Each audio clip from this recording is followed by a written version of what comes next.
બનાસકાંઠામાં અસામાજિક તત્વોનો આતંક જોવા મળ્યો છે। દિયોદરમાં ધોળા દિવસે પાન પાર્લરમાં તોડફોડ કરાઈ। 4 જેટલા શખ્સોએ લાકડીઓ લઈ તોડફોડ કરી। તોડફોડની સમગ્ર ઘટના સીસીટીવીમાં કેદ થઈ છે। તોડફોડ કરી અસામાજિક તત્વો ફરાર થયા। અસામાજિક તત્વોના આતંકથી સ્થાનિકોમાં ભય ફેલાયો। હુમલાનું કારણ અકબંધ જોવા મળી રહ્યું છે। પોલીસની કામગીરી પર પણ સવાલ ઉઠ્યા।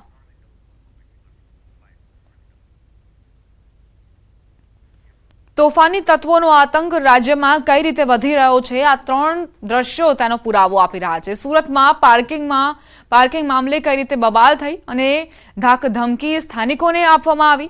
બીજી તરફ જીનિંગ મિલમાં મારામારી કરવામાં આવી। માલિક અને કર્મચારી પર હુમલો કરાયો અને આ તરફ બનાસકાંઠાની આ ઘટના જ્યાં પાન પાર્લરમાં અસામાજિક તત્વો હાથમાં જે કંઈ પણ આવ્યું તેને લઈને તોડફોડ કરતા નજરે પડ્યા। ભરૂચના શુક્લતીર્થ તવરા રોડ પર અકસ્માતનો લાઈવ વિડીયો સામે આવ્યો। શુક્લતીર્થથી તવરા રોડ પર પૂરપાટ ઝડપે રેતી ભરી જતું ડમ્પર એકાએક રોડની વચ્ચે પલટ્યું। અકસ્માતનો વિડીયો ડમ્પરની પાછળ આવતા કાર ચાલકે પોતાના મોબાઈલમાં કેદ કરી લીધો હતો। સ્થાનિકોના જણાવ્યા મુજબ ડ્રાઈવર નશામાં ડમ્પર હંકારી રહ્યો હતો। મહત્વનું છે કે ભરૂચ શુક્લતીર્થ રોડ એ મુખ્યત્વે રેતીની લીઝોથી ધમધમતો રોડ ગણાય છે। સ્થાનિકોના કહ્યા મુજબ બેદરકારીથી ડમ્પર જેવા મોટા વાહનોના કારણે આ વિસ્તારમાં અવારનવાર અકસ્માતના બનાવો બને છે। ત્યારે ખાણ ખનીજ વિભાગની કામગીરી પર પણ સવાલો ઉઠ્યા। વડોદરાની નવરચના સ્કૂલમાં ધમકી ભર્યા ઈમેલ મોકલવા મામલે ખુલાસા।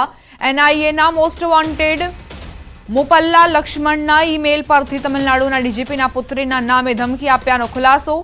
mail2tor.com નામના ડાર્ક વેબ પરથી ધમકી ભર્યો ઈમેલ મોકલાયો હતો। ડ્રગ્સ કેસથી ધ્યાન હટાવવા બ્લાસ્ટની જરૂર છે તેવું ઈમેલમાં લખ્યું। ઈમેલ ક્યાંથી આવ્યો તેની પોલીસે તપાસ શરૂ કરી છે।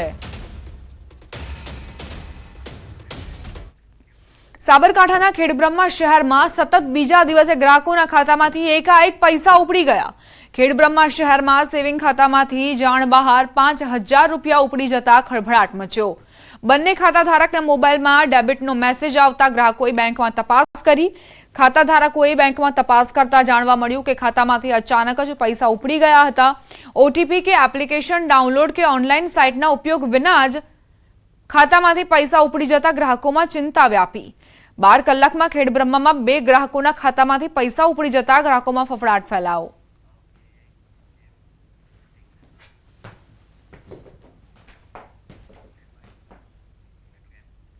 હવે આગળ વાત આસ્થાની એકાદશીની।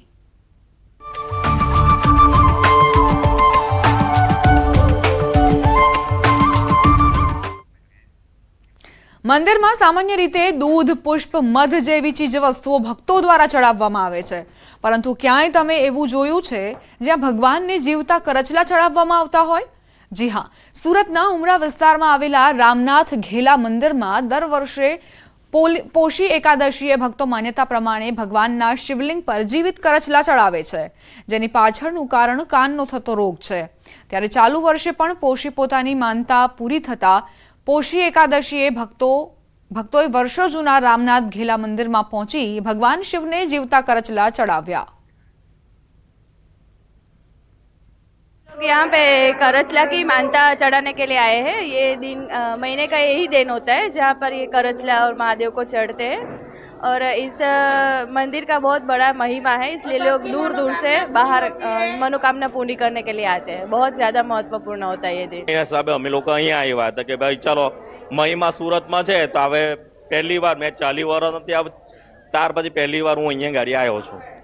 लोकोना कहेवा परथी करतला चढ़ाव्या छे, બહારથી લીધા છે કરતલા ને પછી અહીંયા મંદિરમાં રામનાથ ઘેલા મહારાજને ચરાવ્યા રામ ભગવાનને। કહેવાય છે કે ભગવાન રામ વનવાસ દરમિયાન અહીં રોકાયા હતા, જે બાદ તેમણે શિવલિંગ ઉત્પન્ન કરી પૂજા અર્ચના શરૂ કરી હતી। બાદમાં ભગવાન રામને પોતાના પિતા દશરથના અવસાનના સમાચાર મળ્યા હતા, જે બાદ ભગવાન રામે આ સ્થળે પિતાની તર્પણ વિધિ કરી હતી। આ તર્પણ વિધિ દરમિયાન બ્રાહ્મણ ન હોવાથી તેમણે સમુદ્રદેવને બ્રાહ્મણ તરીકે પ્રગટ થવા વિનંતી કરી હતી, જ્યાં સમુદ્રદેવ બ્રાહ્મણ રૂપે પ્રગટ થયા અને પૂજા કરી। આ દરમિયાન સમુદ્રના મોજાના કારણે ભગવાન શિવના શિવલિંગ પર અસંખ્ય જીવિત કરચલા આવી પડ્યા, જે અંગે ભગવાન રામને સમુદ્રદેવે કરચલા જેવા જીવનો ઉદ્ધાર કરવા વિનંતી કરી। ત્યારબાદ ભગવાન રામે કરચલાના સન્માન માટે વચન આપતા કહ્યું હતું કે આ તપોવન ભૂમિના શિવલિંગ પર પોષ એકાદશીએ કરચલા ચડાવવાથી ભક્તોની કાનની રસ્સી જેવા રોગ દૂર થશે. આ એક તાપીના તટ પર આવેલું શ્રી રામનાથ ઘેલા મહાદેવ મંદિર છે. આજે જે મહત્વ છે, આજે જે કરચલા ચડાવવાનો, જે કાનની અંદર રસી થતા હોય એની માનતા લેવામાં આવે છે ને ફક્ત વર્ષમાં એક જ દિવસ જે માનતા ઉતારવામાં આવે છે, આ ફક્ત પોષવદ એકાદશીને દિવસે. સુરતના ઉમરામાં સ્મશાન ઘાટ પર દારૂની રેલમછેલ જોવા મળી. રામનાથ ઘેલા સ્મશાનમાં આજના દિવસે મૃતાત્માઓની શાંતિ માટે તર્પણ વિધિ યોજાઈ છે. પોષવદ 11ના દિવસે અહીં આખા વર્ષ દરમિયાન મૃત્યુ પામેલા મૃતકોના આત્માની શાંતિ માટે વિધિ કરાઈ છે. આ વિધિમાં મૃતકોને ભાવતી વસ્તુ ચડાવવાની માન્યતા છે. કાંઠા વિસ્તારના લોકોની અંતિમ વિધિ આ સ્મશાન ઘાટ પર કરવામાં આવતી હોય છે. ત્યારે લોકોએ મૃતાત્માની શાંતિ માટે પૂજન અર્ચન સાથે ભાવતું ફરસાણ, સિગરેટ અને દારૂ જેવી વસ્તુઓ અર્પણ કરી હતી. સ્મશાન ઘાટ પર દારૂ જેવી પ્રતિબંધિત વસ્તુઓ ચડાવવાની મનાઈ છે, પરંતુ કહેવાય છે ને, શ્રદ્ધા હોય તો પુરાવાની શું જરૂર. બસ આવું વિચારીને જ લોકો પણ તેમના પિતૃઓની તૃપ્તિ માટે વસ્તુઓ ચડાવે છે. મૃતકોને દારૂ, તમાકુ અને સિગરેટ જેવા વ્યસનો હોય તો તે પણ ચડાવે છે અને મૃતાત્માઓના મોક્ષની પ્રાર્થના કરે છે. આજના 11ના શુભ દિવસે અહીં રામનાથ ઘેલાની જાત્રા ભરાય છે. આ 11ના દિવસે અહીં આજુબાજુના ગામના લોકો અહીં આવી તર્પણ વિધિ કરે છે અને પોતાના જે મૃતક